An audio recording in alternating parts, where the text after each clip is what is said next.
finally episode 5 of Moon Knight. Oh my god. Hey, here it is, Cap here, and today I want to dive into episode 5, give my reaction to it before I fully break it down and start analyzing it frame by frame because there was so much in this episode. So, if you haven't seen episode 5, go check it out. Massive spoilers ahead, so be sure to check it out, take that mind trip down memory lane, and see exactly what I'm talking about. But let's get into it. Let's talk about the reaction to that episode. I'm so excited. Let's do it.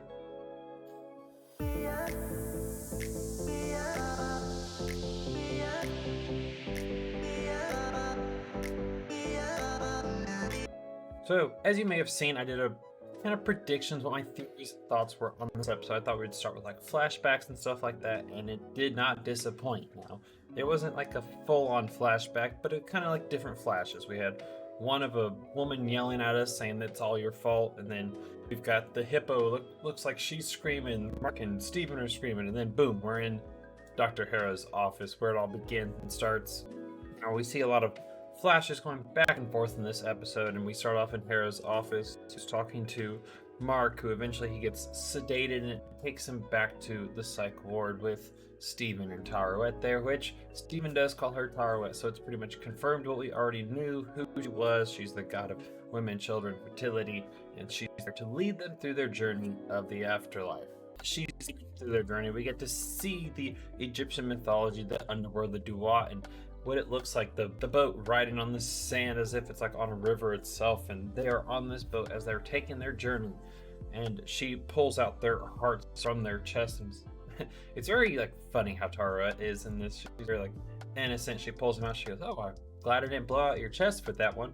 She puts them on the scale with the feather of truth as Steven explains it to Mark, and we find out that it's not balanced. She goes, "This is the first time this has ever happened, just back and forth." And as you kind of recall from episode 1, when Hera was judging Mark, or judging Steven at the time with his cane, he's like, "Oh, I've never seen this before." It didn't seem like he could judge him either, as it seemed the scales weren't balanced. They weren't leaning one way or another. It was going that back and forth motion.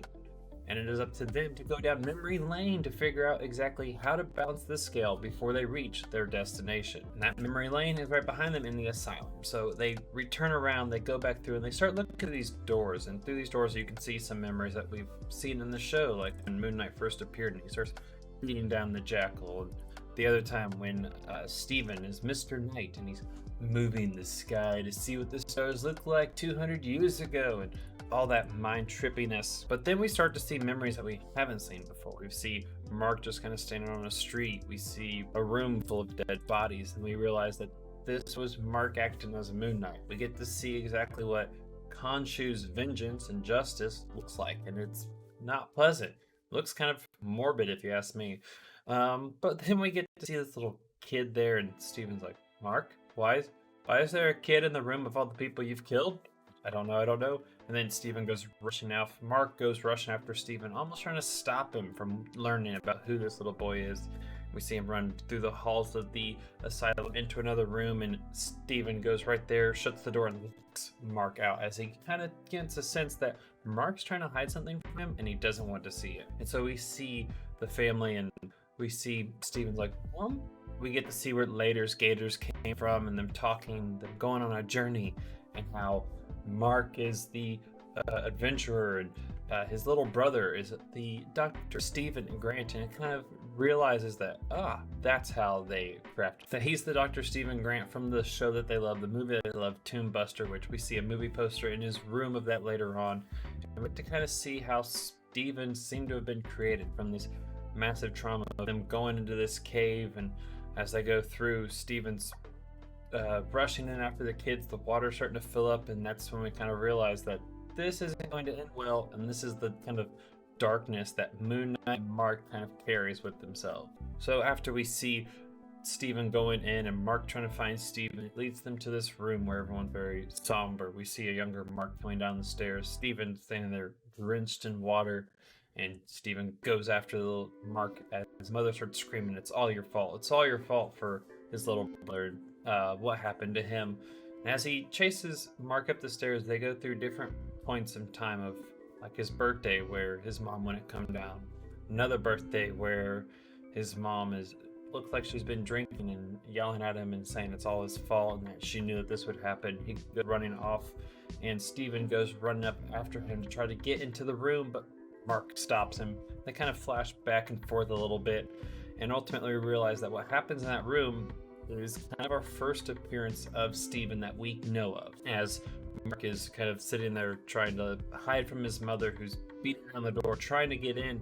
He's just saying to himself, "It's not my mother, not my mother." And we see the little eye roll back, and boom, we meet Steven, who starts cleaning up. He's got the slight British accent, cleaning up and kind of straightening, as eventually we learn that his mother does get in the room and she needs to teach him a lesson. And that's kind of when Steven switches over to Mark. Mark takes over and he takes the beating for Steven, as we kind of see Steven gets to live this happy, normal life, the family that loved him, and the good memories of his mother, the good life, the simple life that he had. And Mark kind of kept him away from all the dark stuff that happened around them. The mercenary, the mother that accused him and blamed him for what happened to his younger brother. And it kind of makes sense how Steven, in like episode 1, if you remember, he always called his mom and later's Gators, and it's almost like a voicemail every single time. She never answered.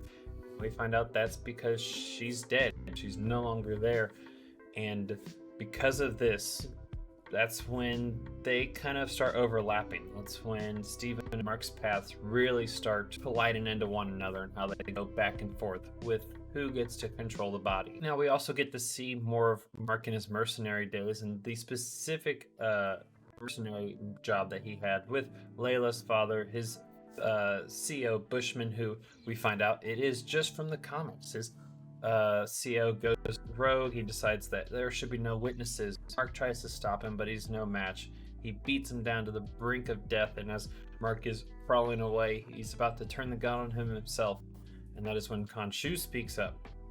And Mark and Steve are seeing this. They're listening to what Khonshu is saying and how he's kind of manipulating, maybe twisting Mark just a little bit to kind of have him agree to become his fist of vengeance, his hand, his person that protects the night of the travelers of the night. Khonshu even goes so far as to say that Mark has a kind of shattered mind, and he'd be the perfect candidate for the next person to take in his place to help him exact his vengeance. Even Steven kind of calls out Khonshu. It's like he was manipulating you this whole time. Like, he saw your weakness, he saw you were about to die, and he took advantage of that.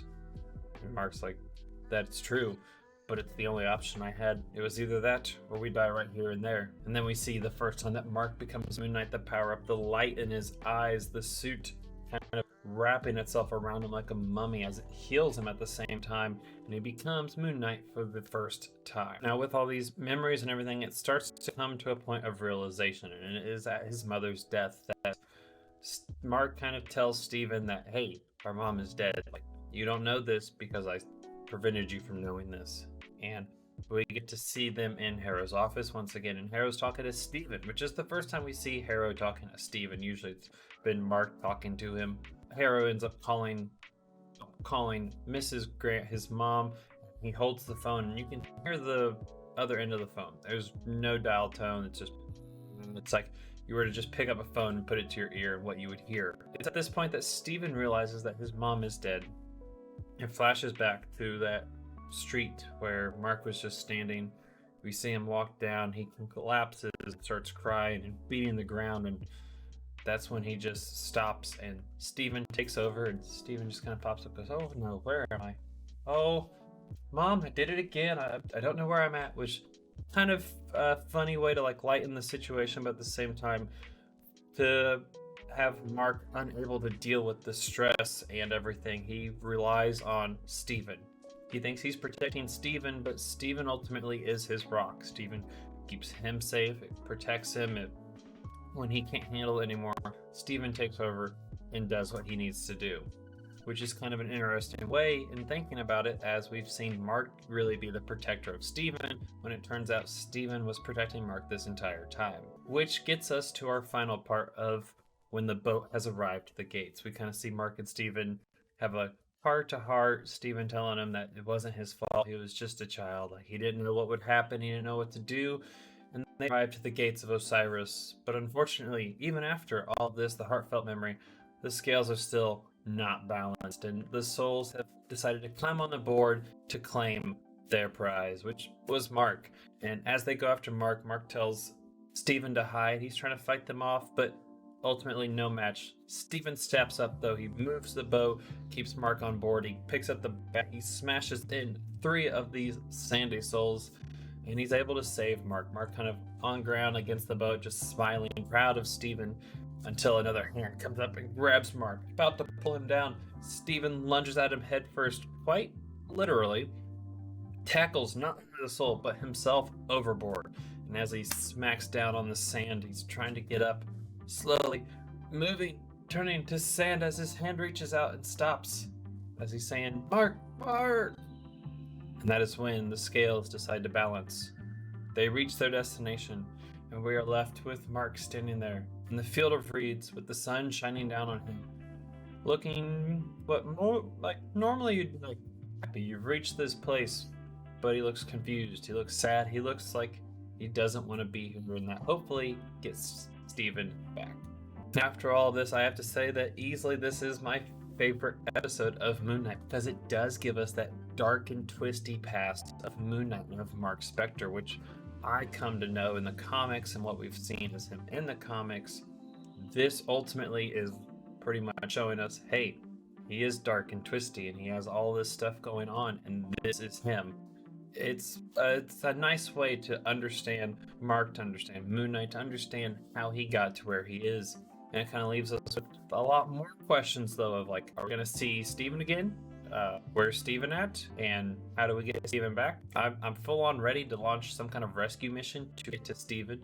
And also has us wondering, what is Arrow trying to do with ultimately trying to help Mark and Steven balance themselves as well? Maybe we're still in episode 1, where it seems to be a lot of references to that episode, going back to it in that museum, and how he's being judged with the cane, and the little girl saying, "Oh, what did it feel like to get rejected by the gods?" Stuff like that. So it makes us wonder, where exactly, once Mark gets out of the field of reeds, however he may get out, what reality do we jump in once he gets there? Let me know in the comments below what you thought of episode 5. How does this series end? How does it wrap up? And how much are you loving Moon Knight? And when do you think we'll get to see Moon Knight again? Which I hope it's very soon, because this has easily been one of the best shows that they've put out on Disney+.